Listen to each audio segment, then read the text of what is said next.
For over half a century, humans have endeavored to make business a force for good. But is the movement working? Or is it time to explore a new path forward? Welcome to Less Talk, More Action. We are your hosts, Joel Caesar and Owen Barrett, experts in clean energy, net zero real estate, decarbonization, and entrepreneurship. In each episode, we ask provocative questions and share stories from the front lines of sustainability with leaders in science, tech, and business taking real action to design a cleaner, better future. Thanks for joining the conversation. Now, let's get to work. Welcome to the Less Talk, More Action podcast. My name is Joel Caesar, the world's undisputed voice, building decarbonization. Joining me as always, Owen Barrett, the world's self-proclaimed greatest expert on solar. Today's guest, Anneli Tostar, co-founder and CEO of Tangible, a climate technology company focused on decarbonizing the built environment through data-driven solutions. And even as I read that out loud, I feel like she's got to change that to, what was the quote I love from a show? We're making construction better. So I think she's in the midst of a pivot, which is a cool story. Yeah, so she was awesome. Obviously, we had a lot of good laughs. She's got a history in sustainability consulting, and now she's a founder and shared a lot of our same perspectives that everyone's tired of reporting. So I'm sure you enjoyed it. Yeah, I mean, she's a great guest. I just like the entrepreneurial journey about starting on like a hyper-focused problem solution and then kind of expanding your offering because you recognize ultimately a bigger problem, bigger opportunity. And she's just a straight shooter. I mean, she's great fit for the Less Talk, More Action podcast. Yeah, as we joked at the end, when we decide to expand to the 3-person Less Talk, More Action podcast, she might be our first target. She could be our first bestie. First bestie. I love it. Okay, well, before we get all that with Anneli, let's dive into a segment. We're going to revisit and we're going to continue doing more because I keep getting feedback from the audience that they love it, which is stories from the front lines. You're an entrepreneur. I'm a leader at an exciting AI startup. People want to know what we're working on, what we're seeing in the field, how's business. So you got any cool stories to share today? I got a story. It's not cool. It's kind of depressing. But I think people need to hear it. Yeah, no, let's like just bring down the well, it's right off the gate. It's the real talk. So let's I think people need to hear it because this happens often. And it's kind of indicative of the problem in our industry. But we met a huge real estate owner at the IMN ESG conference in Dana Point.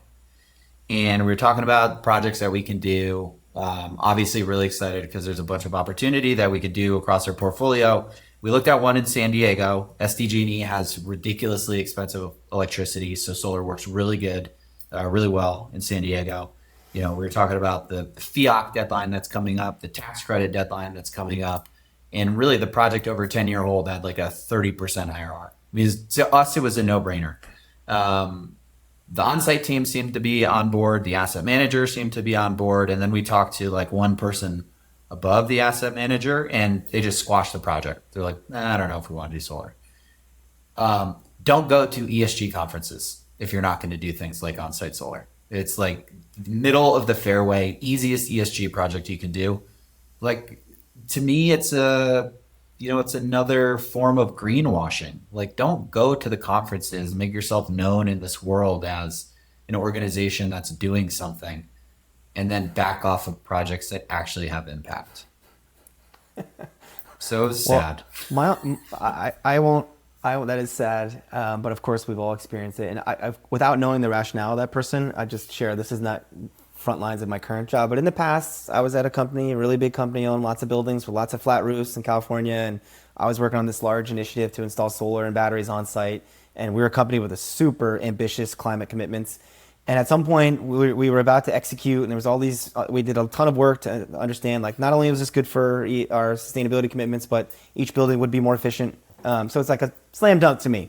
And then some big shot, like, carbon accounting person from the central sustainability team was like, actually, we don't really think that's the best use of our cash, and we'd be better like putting that towards some of our scope 2 work to buy RECs off site. Like, it's a better bang for your buck. And I remember thinking, like, I don't know, maybe even if that's true, we own these fucking roofs. Like, This is our land, our real estate that's perfect for solar. And if you're saying to me, like, for some reason it's better to do this off site, I don't know. This is like maybe Easier? Like, one of yeah. the many reasons I was like something is really wrong with carbon accounting. If Yeah, you're yeah, telling me yeah. I shouldn't do this on my own roof, Yeah. Said I should buy Rex from some foresting project in Africa. Give me a yeah. break. Well, those are stories from the front lines. Stay tuned for more. Now let's jump into our conversation with Anneli Tostar.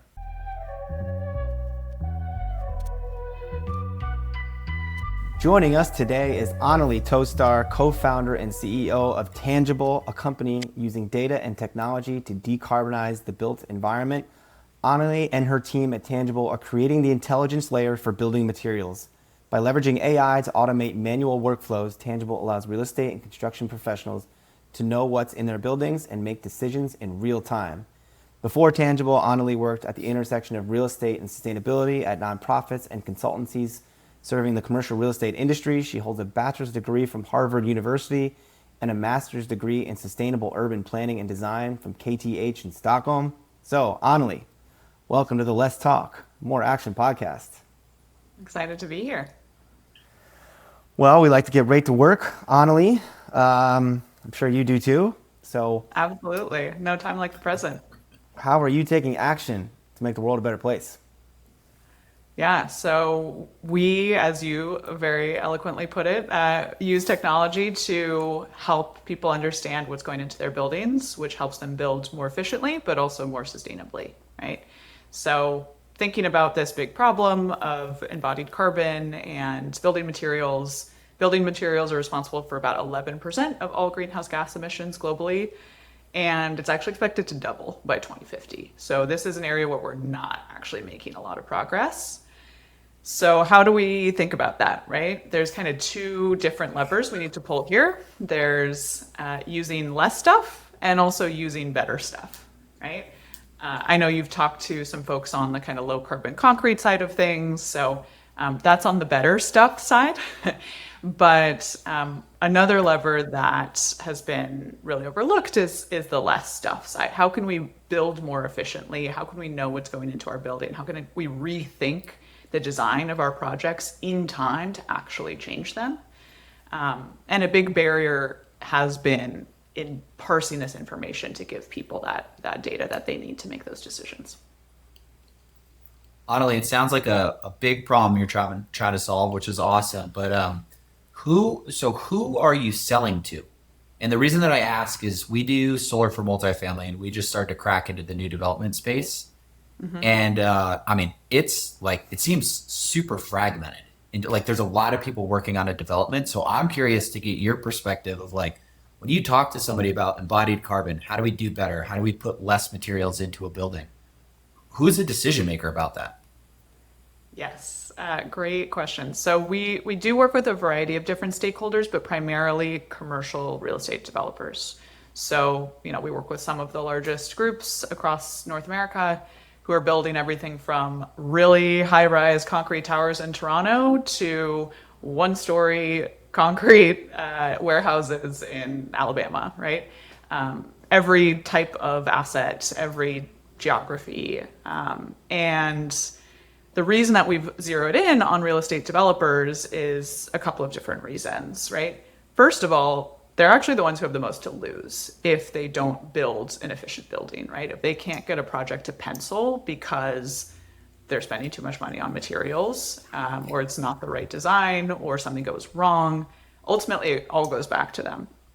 Secondly, they've also had the least information of this whole group, right? So even though they should have lots of information about their buildings, the way that the industry has kind of worked is that things have been very outsourced, right? They sort of delegate to all these different stakeholders. You have this information telephone game that kind of happens throughout the process. And what that means is that they actually don't know what's in their buildings. And so what we do is we make all of that accessible for them, but also for other folks who have a lot of projects that they need to manage. So we also work with some big general contractors. We're starting actually to work with some consultants, basically anyone who has a problem figuring out what is going into this building and wants to learn that quickly. So, Anneli, you'll get this gist of Owen and I's operation here. We tend to bounce around. There's no rhyme or reason to the line of questioning. But Love we get the whole story at some point in the conversation. So I'm going to bounce back to I want to get back to the line of question we were just in, like, what are you trying to solve? Embodied carbon. How's the software work? Who the clients are? Yeah. But before we dive back to that direction, I'd love to ask, why this? Why software? How did you get into this? Yeah. How long you've been building tangible? So tell us more about why you decided to Yeah. become a software entrepreneur. Yeah. So unlike a lot of other people living in San Francisco, I didn't have like a dream of being a software founder. That was like never in my plan. But I worked in commercial real estate sustainability first in London, working for an organization called the Better Buildings Partnership. And then I helped a UK-based consultancy that worked with a bunch of real estate companies expand to the US. And so I was their first US hire and built up their business out here. Is that longevity? Yeah, Yeah, exactly. yeah. I'm looking at. I'm seeing your LinkedIn. Yeah. Okay. I know them. Okay. Yeah. Keep going. Yeah. So, through both of those experiences, it was just like very close exposure to a lot of folks who were trying to figure out, like, how do we decarbonize? How do we think about our buildings at scale, right? These like huge global firms where they have like one sustainability person and like thousands of assets. Like, how do we think about this at scale? With nothing against my former firm, I just sort of came to the conclusion that there are not enough consultants to go around for us to actually decarbonize as an industry. So what is scalable, right? And technology is scalable, right? That is the whole sort of point of technology, is that it does things faster and better than a human can do. I also moved to San Francisco a few years ago, about 5 years ago. And, it's kind of a cliche, but there's a lot of people working on companies here, and it does make it feel more accessible. So I started talking to folks who had started companies, started learning about that process, like picked their brain on like everything from like literally how do you incorporate a company to like how does fundraising work and like what do you need in a pitch deck. And yeah, just decided to go for it. So we started the company almost 4 years ago now, and it's been a big journey. But I would say like the most unexpected but most exciting thing is that we've sort of gone beyond just the original intent of more sustainable materials and now have expanded into how do we make construction better for everybody. I want to learn about that, but I pivoted into a bit of a software entrepreneur role myself. I'm curious, did you raise money or are you bootstrapping? And how was your journey if you did raise money? Yeah, we have raised money. We've raised about 7 million in total. And the journey of fundraising, I mean, again, I think for me, it's a means to an end. It's like, that's the thing that helps us do what is most fun. I will say we have awesome partners on our cap table. We have a good number of funds and groups that are built environment focused specifically, including most recently Prologis Ventures. And so that's been awesome for us to just like get connected to other customers, but also like get their specific perspective and have them really get what we're building. Yeah. I wouldn't say I love the fundraising process, but I do like being able to talk to smart people about stuff that I care about. So in that sense, it's all right. I'm curious for you, Owen, is that something that you've considered or enjoyed if you have done? We raised 5 million. It was brutal. I mean, usually I try to be the optimistic one on the show. Joel's usually the doomsdayer, but I was not that impressed with VCs, to be honest. Like you say that you talk to a lot of smart people. I actually kind of found the opposite. I found like most VCs I talked to were quite stupid and didn't really understand how we're actually going to solve climate change. Yeah. This is also a person who's on record as saying most impact investors are full of shit. So just this is the person you're talking to here. Mm-hmm. But like, I want the real scoop to get out because, I've been doing this long enough that it doesn't hurt my feelings to hear a no. Someone smart, supposedly smart, telling me a no doesn't make me think that my idea is bad. Yeah. But new founders, that's not true. And so a lot of times I'll talk to new founders that pitch their idea and they hear no from investors. And to them, they think I'm not working on something good. And that's like that's not the right takeaway. Well, there's also like very different incentives, right, for these different people. So if you're a big fund, you're trying to own a lot of this company and make a return in a certain amount of time, and you basically are hoping that this company is going to be one of the big bets, right, that returns your whole fund. And so that creates different dynamics, right? Like sometimes something is a really good business idea, but like I don't know, maybe it's not going to be $1 billion business idea. Maybe it'll only Yeah. be 50 million, you know? And so I think there's a lot sort of going on behind the scenes. I would say like on the, our VC's smart piece, I think like what is really important and like what I have tried to kind of finesse over the years is like, what is important for you to understand if you're going to understand what we do in this problem that we're solving, right? And so like my job is to make that explanation as simple as possible because they're not subject matter experts most of the time, right? Yeah. Prologis is kind of the exception here. So it is definitely, it's a two-way street. Yeah. He's also it's interesting how he's coming around to software. So him and I, we've known each other a long time, and a lot of the show has been about like, at least in our past, making fun of software as like this thing that's actually not solving anything. Now you probably know I work at a software company now that's trying to decarbonize buildings, and so he's always the one on the show making fun of me. Like we bring on these other people that are building companies doing, I don't know, tangible implementation stuff, which I think we can all agree is the real work. But then he's like making fun of me. He's like, "Don't worry, but Joel is just the software guy." But now I even see him posting on LinkedIn celebrating his software product. So, Owen, are you going to come around to Anneli and my side that there is a role for software now? Well, I've never been anti-software. I've never been anti-software. What I've been is that, like, and this stems from my experience pitching to climate tech VCs, is that they're all interested in software. And we can't have an entire like money investment industry around a category trying to decarbonize banking on software. That will not work. So that's been my pushback is either VCs need to recognize that they need to invest in services businesses, or there needs to be like an earlier stage private equity that will make those investments. Because if we just launch 1 million software companies all focused on decarbonization, we're fucked. We're not going to hit the goals that we need to.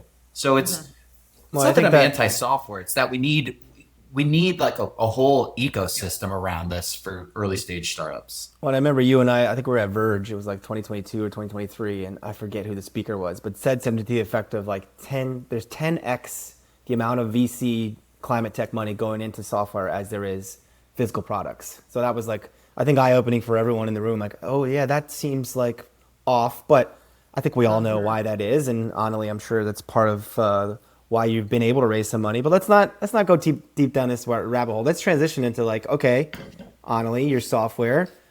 Let's go back to the thing you're working on. What's it doing now? What's the vision for the future? How are you actually helping the decarbonization strategy of the world? Yeah, talk about the pivot that you kind of highlighted. About doing more. Yeah, totally.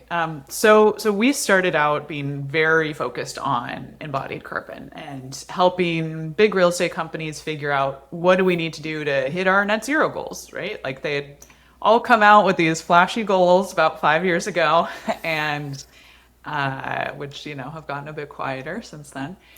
But how do we think about this at scale? How do we get people to actually understand what they need to do? Whether that's like swapping out your concrete or doing something else. And in the process of working with customers, what we discovered was that there is this like core problem at the heart of why embodied carbon has been so difficult, but also the whole construction industry has become so inefficient and fragmented.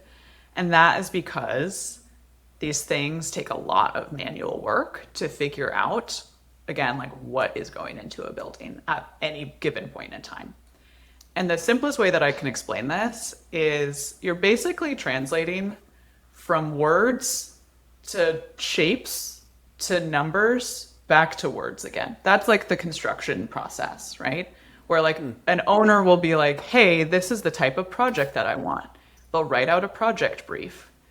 An architect will take that and be like, okay, I think you want this, like, and come up with some design. Does that actually make sense financially? Hard to say. The architect doesn't necessarily know how much material is going into what. And then you're trying to translate that back into numbers, right? Like what are we using? How much is it going to cost? Is that the right thing to be using? Is this the right layout of the project, right? And I, without going into a rabbit hole around how quantity takeoffs work in construction, they are very manual. Even these like AI. What's a quantity takeoff? Yeah, Well, it's basically well, just like how much stuff. I can do this. I had to do this at Skanska. Yeah, this was one of my Nice. jobs at Skanska. Joel, I'm asking our guest. Yeah, but she can tell. But I'm gonna give the dumb version. She would be more articulate. I think it's good to do it the dumb way. So you have No, to I take want you have to take a big set of drawings that an architect has developed of like what the shape's going to be, and you have to pick out every line, every corner, every feature of that drawing, and determine who am I buying that thing from. So when you go out to buy out a subcontract, let's say for miscellaneous metals of a whole project, this was my job for a Skanska project. I remember doing this. I did that in like 2013. I was doing takeoffs using Bluebeam, and I remember thinking to myself, this was whatever 12 years ago. Like, when is this software going to do this for me itself? Why do I have to sit here and click line by line, corner by corner, and then enter that in a spreadsheet? So I don't know. Honestly, how did I do on quantity takeoffs? No, it's great. And, over the last 15 years, we've seen a move away a bit from 2D drawing, so, like a blueprint, basically, to a 3D model, right? Like a, three-dimensional object in usually a software called Revit, that folks are using to be like, here is the program of the building, and here's what it looks like, and this is, these are all the columns and all the things. But that does not actually talk to the details of those objects in the building, right? So this is getting a little bit more technical than I wanted, but basically Revit is like you're drawing a series of boxes. It doesn't actually have that much data about what the box is, what's in the box, right? And so in order to say what's in the box, you then also create another set of documents that say, here are all the concrete strengths and where we're using in the building. And here is the wall assembly. And here's the package of materials that goes into that wall. And oh, by the way, this is the specific brand of insulation that we want to use, right? All of these data points, there's like millions of data points across the building. Those are looked at by human eyeballs and then like plugged into whatever tool is being used to be like, okay, this is how much of this thing we are planning on using. And then Joel, to your point, how much is that going to cost, right? So there's a better way, right? There is a way that we can actually automate this process, marry all of these different pieces of information to help us understand early and often what's happening, right? And is it the right thing? So that is true for embodied carbon, and that's why historically LCAs have been expensive and take like 2 months to get back sometimes. But that's also true for And just still, like and even great LCAs, great software, great people that we all know doing LCAs, still kind of really inaccurate. It's fair to say. I would say so. Yeah. Well, so we like asking the direct questions here. I mean, not to like, I mean, that all sounds like make a ton of sense. This happens a lot to Owen and I. We have folks like you come on me and like working on, that sounds great, tangible. Where do I sign up? That looks like a great idea. But it's like, who makes Revit? Autodesk? Mm-hmm. Like, why can't Revit just do this? Or why don't they do that? Mm-hmm. Yeah. Because it doesn't all live in Revit. And the way that this data is structured, you just don't have the data that you need in order to actually draw those conclusions. So if we take the example of a wall assembly, again, you're just like looking at like a rectangle in Revit. Now, is there a world where maybe there could be this level of metadata? Maybe. you actually can program this into Revit today, but no architecture firms do this because it would take too long. And so the problem really is around the data architecture and like, what is a typical wall assembly and how do we not make that bespoke for every single wall we're drawing, right? So we have invested a ton in the tech to actually like build out that data infrastructure so that we can like draw conclusions and auto map really easily using AI. Maybe Autodesk is also trying to do this. They probably are, but you know, they have a legacy product that's really hard to change. Yeah. Well, we know the Autodesk CEO is listening to this podcast. We'll just take Autodesk. You're not gonna be able to figure this out. Just buy tangible and let them figure it out. But Joel, you're quite.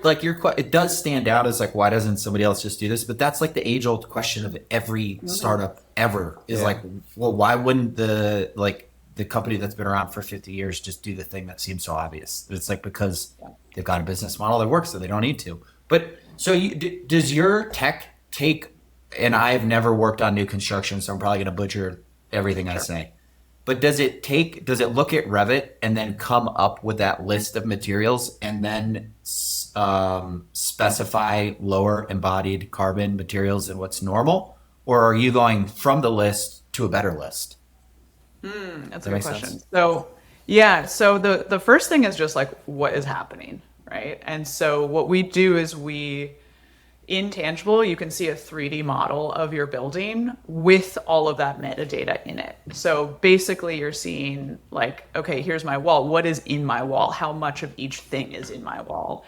Okay, I'm using this insulation. What if I used a different insulation, right? So you're able to kind of like iterate at the right level of detail for that specific part of the building, right? So do you have a price input and a carbon input so that people are evaluating the two? Yeah, so we don't have price inputs today. However, we are about to add basically the ability to add that yourself so that this knowledge can be transferred across an organization and projects can learn from each other and be like, hey, we actually want, we use this material, it saved us money potentially, or it costs a bit more, but it was okay. And even to that point you just made, Anneli, it's like, it's interesting now that I'm reading your bio and this conversation's gone on, and like, unlike everybody else in the world right now, you haven't mentioned AI once.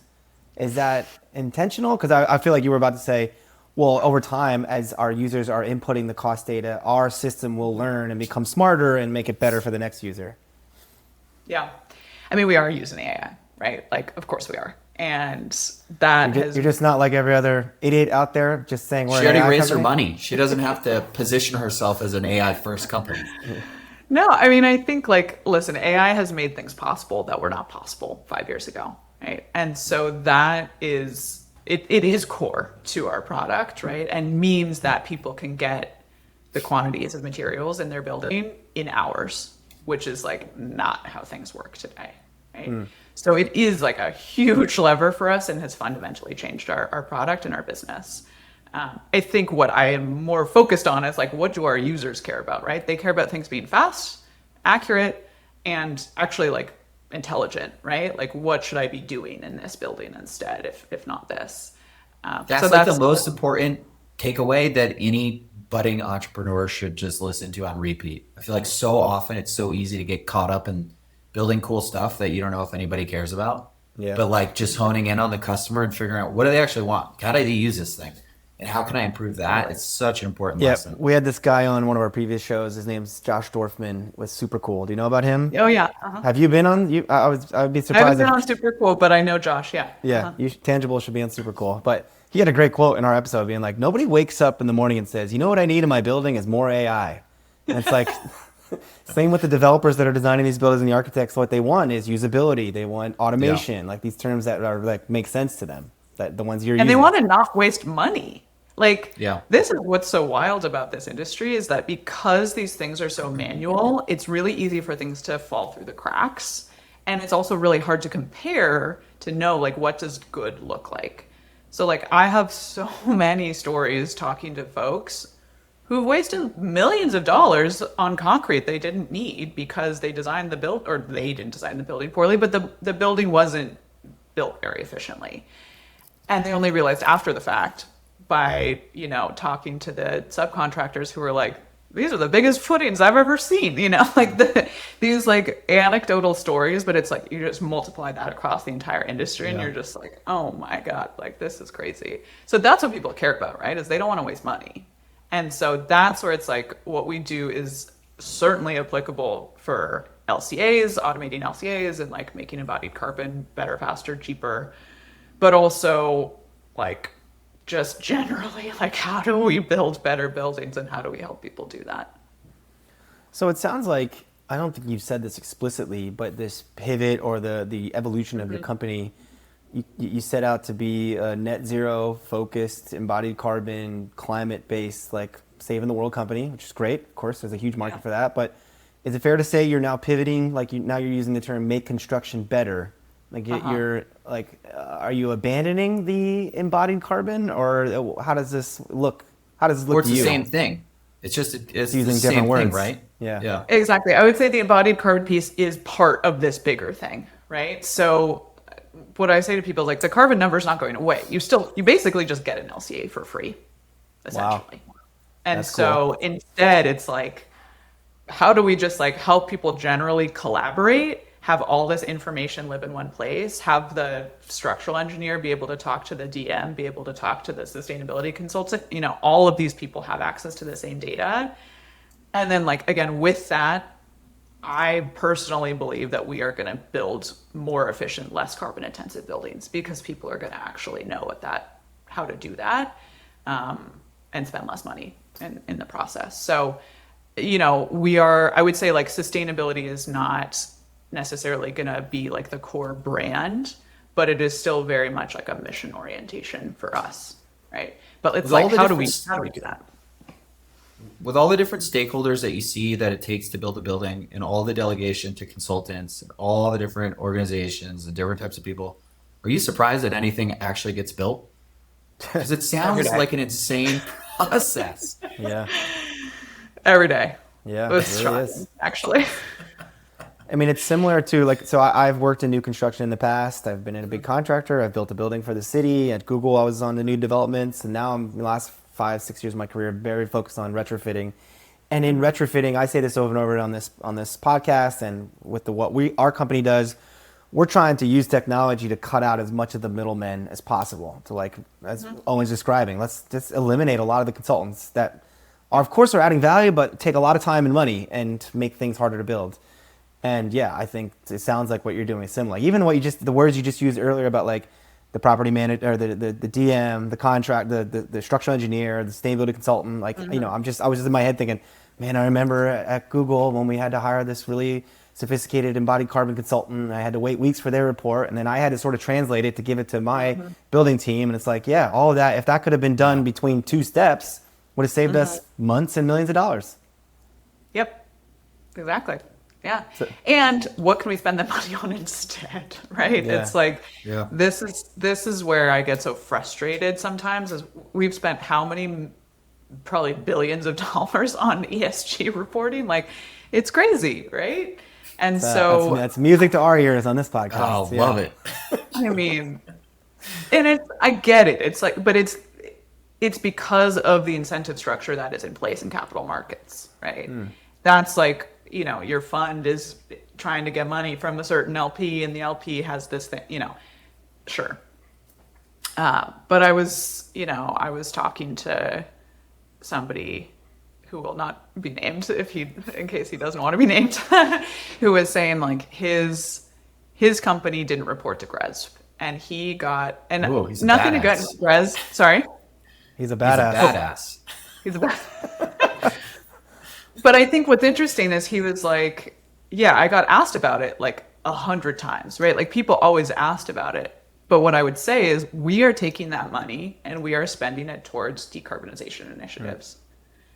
And Amen. That's the clip. I'm making a note to our producers. That's the clip. That's Yeah. the one we're pulling Well, out and for it's- social media here. again, it's like, I'm not against any of these initiatives that have existed in the industry because it's been the best that we could do, right? But I think we're at this moment where like people are kind of tired of the current status quo. And I think it's time for us to really take a hard look at, again, where we've been spending our time and effort, and evaluate like how can we actually do things that actually move the needle, right? And how can we work with businesses in a way that is value additive versus like a sidecar. Oh, and I know you're I gonna say. agree. I know you're gonna say something. I feel like we should just wrap the show. That's it. That's Yeah. the mic. Should That's we the just mic. stop? The mic drop. All right. Yeah. Until next week. That's all we want to say on audience. this. Sorry. Go ahead on. No, I mean, I agree with you 1,000%. But the one thing that I would push back on is you said something along the lines of the ESG reports are the best thing that we could do. You know, I've been in the space long enough that I can remember when ESG reports were not a thing. Like they were just coming out. And I feel like, and Joel, this is something that we should like research and do a little storytelling about. What caused the industry to get so focused on reporting and not action? Because it happened sometime between like 2015 and 2020.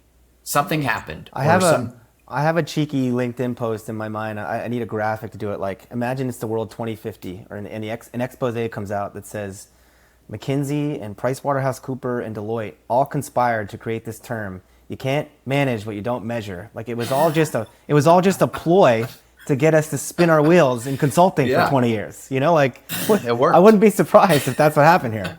Yeah. I think it's also the LPs though, to be honest. I do think that, you know, there are specific LPs, you know, big institutional investors and pension funds who have said, we want to reduce our own, I mean, there's UN initiatives around this, right? Like there's all these coalitions of groups saying that, hey, we want to decarbonize by this date.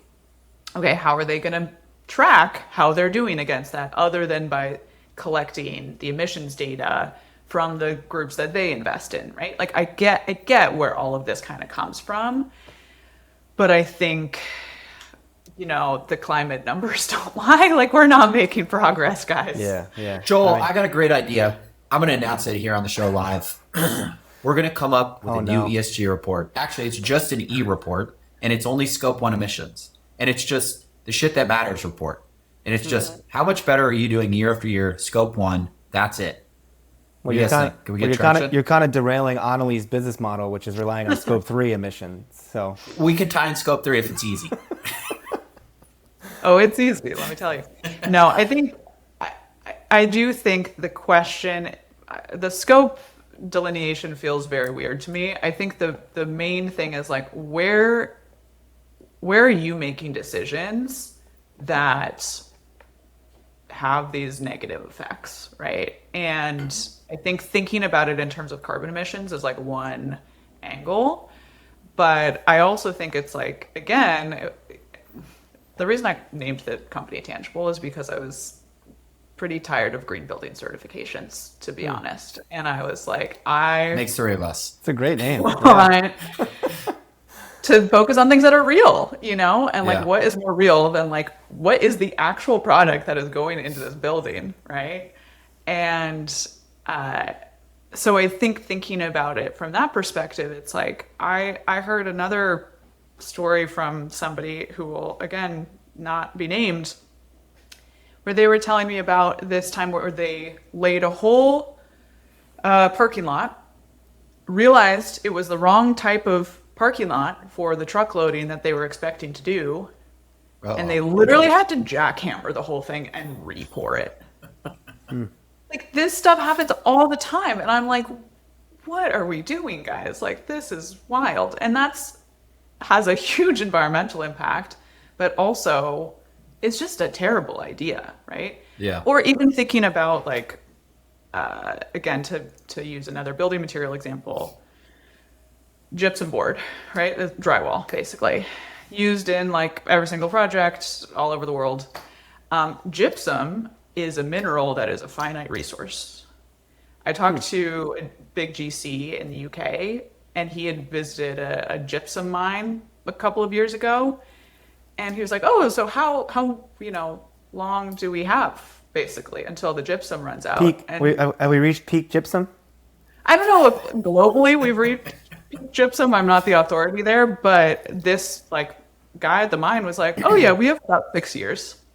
And the Whoa. GC was like, what? Like, this is the biggest mine in the UK. So it's like just thinking about things like holistically, like what is actually good for business.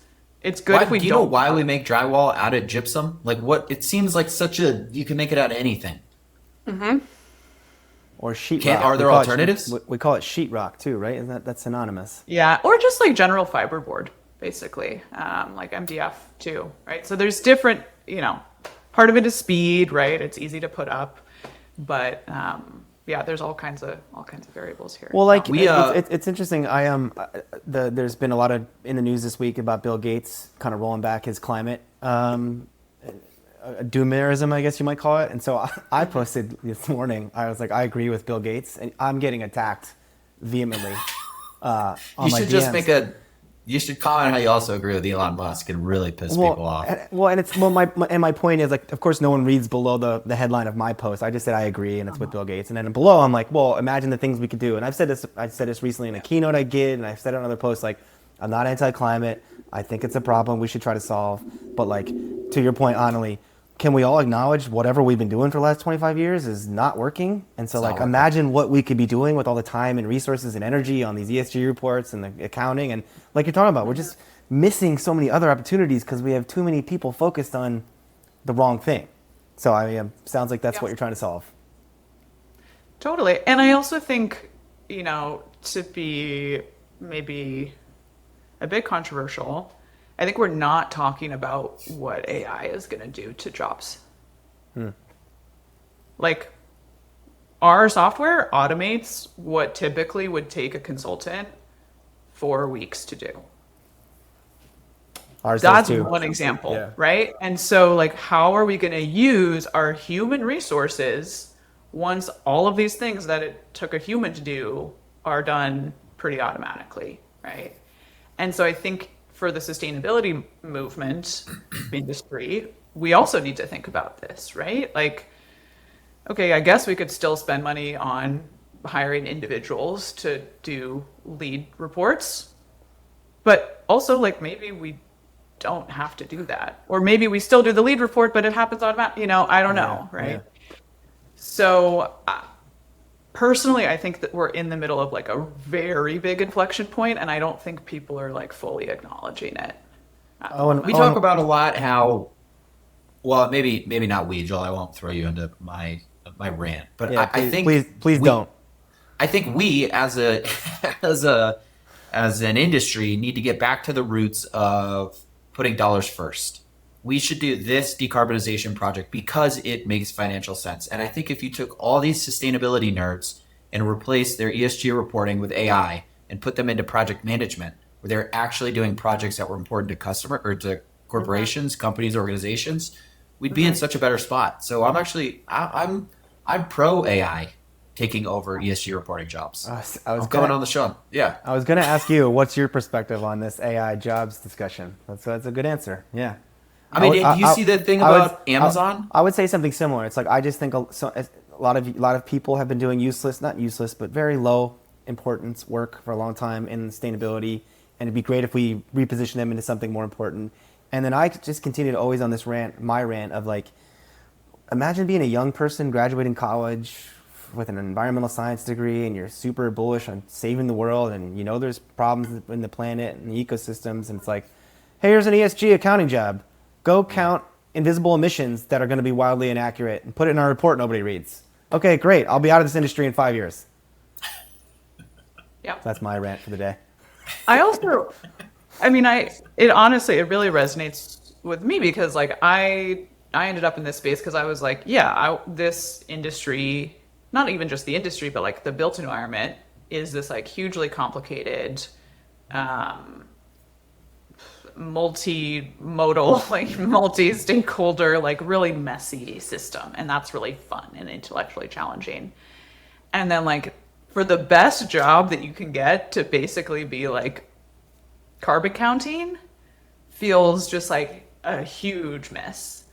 And I was talking to actually the head of a big sustainability consultancy, and I was just having a pretty frank conversation with him where I was like, what do you think the role of consultants is going to be in the future? What do you guys actually want to spend your time on. They don't want to do this either. That's the thing, right? So it's like, how do we actually like just stop? Yeah. It's so wild though, because like we interviewed Chris Pike, that's his name, the guy that started, Yeah, and she knows he him, had the sure. same. Yeah. He's like, as we were developing this framework, we never intended for there to be a reporting season. Like nobody involved wants this to happen, And he hates the idea that there's entire companies propped up to help commercial real estate firms improve their GRES score. But it's like, I don't know, Chris, but you kind of created that. But man, it just seems like everybody you talk to, I've never talked to one person that's like, oh man, I love my 3 months of just making this stupid ESG report that nobody's gonna read. Who reads it? Like nobody reads it. I would love to see the stats, like the click-through rates on like the Zero. report, like who's reading these reports. Flatline, dude. Nobody is reading these things. You know, it reminds me of my dad manages a furniture store, and every year they have to do inventory. And they have tried so many systems for like counting the number of chairs and like trying to do all this stuff. Finally, they came up with like a system where they just scan barcodes and it's good enough. But he's like, yeah, it takes us a month and then I'm not selling, right? Like I'm not actually adding value to the business because I'm literally just counting chairs. And it's like, okay, maybe you don't know exactly how many chairs you have, but like, you know, the important thing is that the store is making money. And I think like to take it back to, you know, our world of what's going into a building, it's what matters is like, what are you spending? And are you spending it on the right things? Right. And I believe that there is a huge opportunity to make every single building much more efficient, and we're just not doing it today because it takes too long. So that's my hope, is that we can actually start helping people save some time. Well, I like it. You used the word hope there. It's a good segue to our last question, Anneli. We got a little negative here, I think, but I think it was a good healthy negativity think so. I think for it the was three of like- us. Yeah. It was group therapy. Constructive actually. criticism. Yeah. And Anneli, I think the other announcement we're going to make here is I think when we decide to expand the show to 3 hosts, I think you're a good fit for the Less Talk, More Action Appreciate it. panel here. But yeah, Anneli, you know, as we said, like, look, there's negativity, not just about too much reporting, but of course there's negative news about the state of the environment and the pace at which we might be damaging it. And so we like to try to end the show on optimism. So Anneli, what gives you hope for the future? People love to complain, but I think what we have to remember is that like we have agency, right? Like, we can actually do things that fundamentally change how our business operates, how our project operates, you know, how we as individuals operate. And to me, I think we are at a moment as an industry where like we have to change some things. And I think that's really positive. I think like what we're being forced to do, because ESG has kind of fallen out of favor, is think differently. And I personally think we are going to spend our efforts on more important, effective things. That is my true belief, is that this is forcing us to pay attention to what actually matters and like what we can do today versus, you know, lots of shiny things in the distance. So I feel not negative about where we're at. I think it's requiring some growth, some hard conversations, but that's how we learn. So I feel good. Awesome Feels stuff. good too. Yeah. Well, we had a number of mic drop moments on the show. Anneli, it's been great to have you. We'll be rooting for Tangible. Good luck on your journey. And keep in touch. Come back and let us know your progress in the future when you're out there kicking butt. But before we wrap, anything to plug? So do we follow Tangible on social media? Follow you? Where does everyone follow along? Yeah, I would say LinkedIn is a good place to find us. So yeah, you can follow me or follow Tangible. And then yeah, our website, tangiblematerials.com. And then email me. It's Anneli@tangiblematerials.com. Pretty easy. You're going to be out and about next week? ULI, Greenbuild? Where's the team?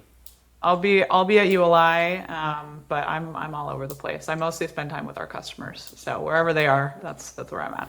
It's a good answer. Owen makes fun of me. I'm always out at the conference. We call it peacocking. One of our other guests was out here making fun of.